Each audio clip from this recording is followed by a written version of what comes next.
இன்னைக்கு நம்ம வீடியோவில் சுவையான கொங்கு கீரை கடைசல் தான் பார்க்க போகிறீங்க. நான் இதுக்கு சிறுகீரை எடுத்திருக்கிறேன். நீங்கள் அரைக்கீரையிலே இந்த மாதிரி கடைஞ்சிக்கலாம்.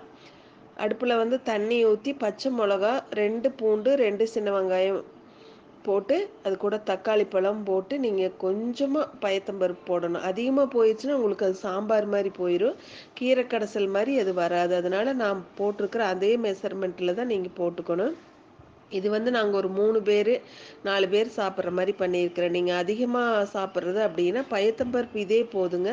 கீரை மட்டும் அதிகமாக சேர்த்திக்குங்க. ஒரு துணூண்டு புளி போட்டுக்குங்க. அப்போ தான் எல்லா டேஸ்ட்டும் கலந்து வர மாதிரி சூப்பராக இருக்கும்.